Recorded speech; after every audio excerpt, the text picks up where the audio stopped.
അവന്റെ നാമത്തിന് തന്നെ ശക്തിയുണ്ട്. മനസ്സിലാക്കണേ, ഞാനത് വിശദീകരിക്കാം. അപ്പൊ യെശയ്യാവിന്റെ പ്രവചനം 53-ാം അധ്യായത്തിലേക്ക് വരുമ്പോൾ അവിടെ ആദ്യം എഴുതിയിരിക്കുന്ന വാക്കുകൾ സാക്ഷാൽ നമ്മുടെ ഒന്ന് വായിച്ചാൽ നമ്മുടെ രോഗങ്ങളെ അവൻ വഹിച്ചു, നമ്മുടെ വേദനകളെ അവൻ ചുമന്നു.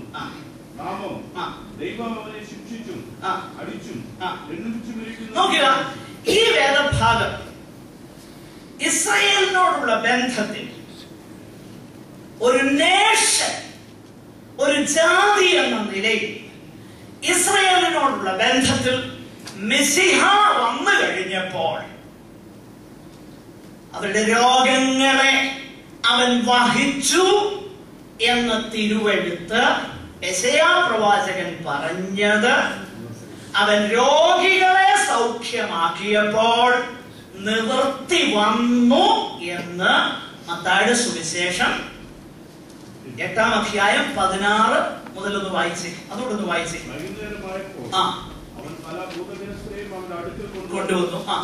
വാക്കുകൊണ്ട് ദുരാത്മാക്കളെ പുറത്താക്കി സൗഖ്യം വരുത്തി.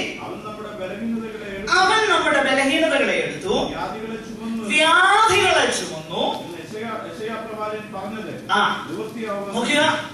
ഇത് ക്രൂശിന് മുൻപാ സംഭവിച്ചത്. സ്തോത്രം.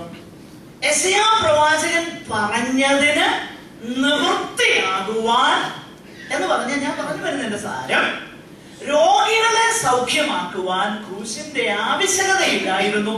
ഒരു വാക്കുകൊണ്ട് രോഗികളെ എന്ത് ചെയ്തു? സൗഖ്യമാക്കി. ഇതാ ഞാൻ പറഞ്ഞു. ഇനി അത് അങ്ങനെ അവിടെ നിൽക്കട്ടെ. അതിന്റെ 5-ാം വാക്യം ഒന്ന് വായിച്ചു. 5-ാം വാക്യം ഒന്ന് വായിച്ചു. 53-ന്റെ 5. യെശയ്യാ 53-ന്റെ 5.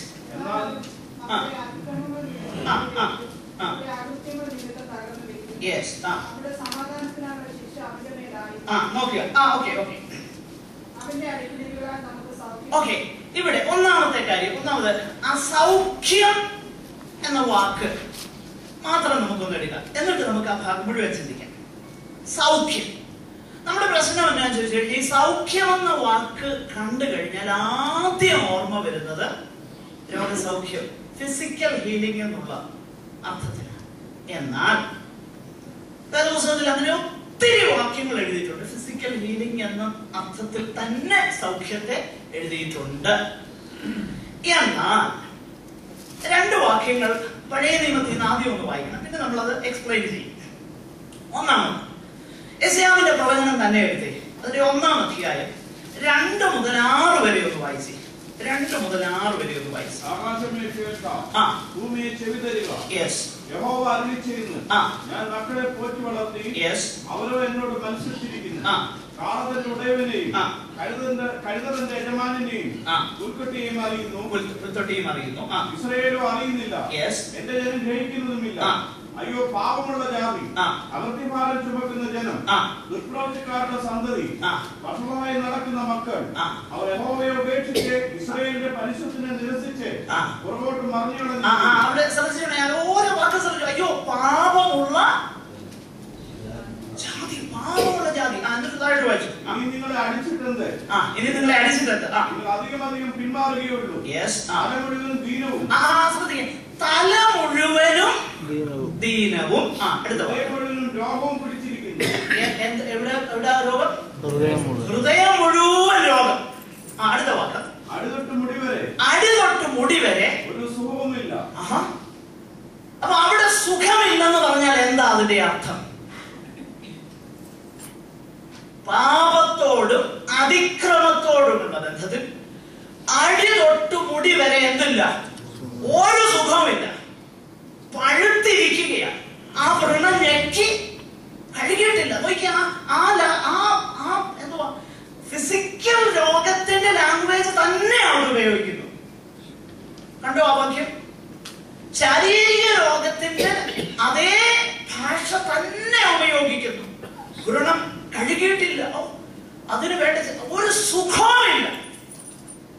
അപ്പൊ അവിടെ സുഖമില്ലെന്ന് പറഞ്ഞാൽ അതിന്റെ അർത്ഥം ശാരീരിക രോഗമല്ല, നേരെ മറിച്ച് പാപരോഗമാണെന്ന് വ്യക്തം.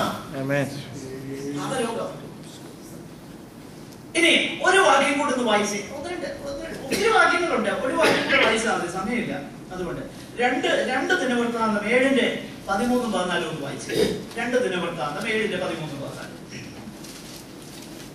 അടവരിയാതിരിക്കേണ്ടതിന് ഞാൻ ആകാശം അടയ്ക്കുകയോ ദേശത്തെ കുടിക്കേണ്ടതിന് വെട്ടുക്കിളിയുടെ കൽപ്പിക്കുകയോ എന്റെ ജനത്തിന്റെ ഇടയിൽ മഹാമാരി വരുത്തുകയോ ചെയ്താൽ എന്റെ ജനം, എന്റെ നാമം വിളിക്കപ്പെട്ടിരിക്കുന്ന എന്റെ ജനം തങ്ങളെ തന്നെ താഴ്ത്തി പ്രാർത്ഥിച്ച് എന്റെ മുഖം അന്വേഷിച്ച് തങ്ങളുടെ ദുർമാർഗങ്ങളെ വിട്ടു തിരിയുമെങ്കിൽ ഞാൻ സ്വർഗത്തിൽ നിന്ന് കേട്ട് അവരുടെ പാപം ക്ഷമിച്ച് അവരുടെ ദേശത്തിന് സൗഖ്യം,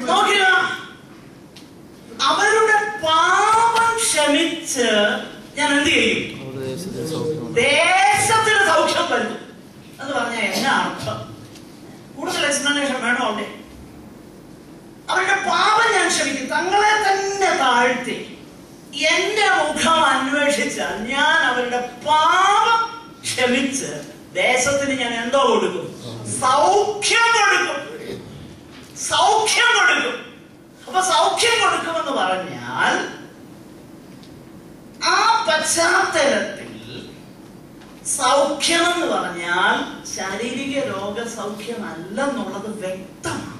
പിന്നെയോ പാപം ചെയ്ത് അടി മുതൽ അടി തൊട്ട് മുടി വരെ ഒരു സുഖമില്ലാതിരിക്കുന്ന ആത്മീക രോഗാവസ്ഥയെ കുറിച്ചാണ് അവിടെ ദൈവത്തിന്റെ ആത്മാവ് പറയുന്നത്. അതുകൊണ്ട് സൗഖ്യം എന്ന വാക്ക് പുസ്തകത്തിൽ കണ്ട ഉടനെ ചിന്തിക്കരുത് അത് രോഗസൗഖ്യത്തെ കുറിച്ചാണ്. അത് ശാരീരിക രോഗസൗഖ്യത്തെ കുറിച്ച് മാത്രമാണ് അത് പറയുന്നതെന്ന് നമ്മൾ ചിന്തിക്കരുത്. അതിനുവേണ്ടിട്ട് ഞാൻ ഒരു വാക്യങ്ങൾ പറഞ്ഞു. ഇനി നമുക്ക് യെശയ്യാ പ്രവചനത്തിന്റെ ആ ഭാഗത്തേക്ക് മടക്കി വരാം, ദയവായിട്ട് മടക്കി വരാം.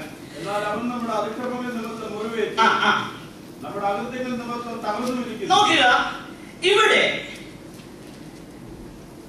ആ വാക്കുകളൊന്ന് ശ്രദ്ധിക്കണം. കർത്താവ് തകർന്നു എന്തിനു വേണ്ടി? എന്റെ ഒപ്പം നിങ്ങൾ ചിന്തിക്കണേ. അവിടെ 3 വാക്കുകൾ എഴുതിയിട്ടുണ്ട്. He was pierced for our transgressions. പിന്നെ He was crushed for our iniquities. പിന്നെ അതിന്റെ 6ാമത്തെ വാക്യത്തിന്റെ 2ാമത്തെ പാർട്ടില് but the Lord caused the iniquity of us all on him. വാക്യം ഒന്ന് വായിച്ചേ. യഹോവ നമ്മുടെ എല്ലാവരുടെയും അകൃത്യം. അപ്പൊ അവിടെ 5-6 വാക്യങ്ങളിൽ നമ്മൾ ആവർത്തിച്ച് കാണുന്ന വാക്യം അകൃത്യം. പിന്നെ എന്തോ മലയാളം ദിവസത്തില് അതിക്രമം, അകൃത്യം, അതിക്രമം. പിന്നെ ആ വാക്ക് തന്നെ ആവർത്തിച്ച് നമ്മൾ കാണും അല്ലെ? അകൃത്യം. ഈ അകൃത്യം നിമിത്തം നമ്മുടെ അകൃത്യവും അതിക്രമങ്ങൾ നിമിത്തം മുറിവേറ്റ് നമ്മുടെ അകൃത്യങ്ങൾ നിമിത്തം തകർന്നിരിക്കുന്നു. നമ്മുടെ സമാധാനത്തിനായുള്ള ശിക്ഷ അവന്റെ മേൽ ആയി, അവന്റെ അടിപ്പിണരുകളാൽ. See, this is atonement language. പാപ പരിഹാര ഭാഷയാണ് അവിടെ ഉപയോഗിച്ചേക്കുന്നത്. ആണോ അല്ലയോ? അകൃത്യങ്ങൾ, അതിക്രമങ്ങൾ, അതിനുവേണ്ടി അവൻ എന്ത് ചെയ്തു? തകർക്കപ്പെട്ടു. എനിക്കറിയാം ഇത് പിന്നെ ശരിയാണെന്ന് പറയണമെങ്കിലും അംഗീകരിക്കാൻ അല്പം പ്രയാസമാണ്. അകൃത്യങ്ങൾ, അതിക്രമങ്ങൾ, അതിനുവേണ്ടി അവൻ എന്ത് ചെയ്തു? എന്റെ പ്രിയരെ, നിങ്ങൾ വേറെ ഒന്നും പറയണ്ട, അവസരത്തിലുള്ള വാക്യം പറഞ്ഞാൽ മതി. അത് പറയാൻ വേണ്ടിയൊന്നും പറഞ്ഞേ. അകൃത്യങ്ങൾ നിമിത്തം തകർന്നു, അതിക്രമങ്ങൾ നിമിത്തം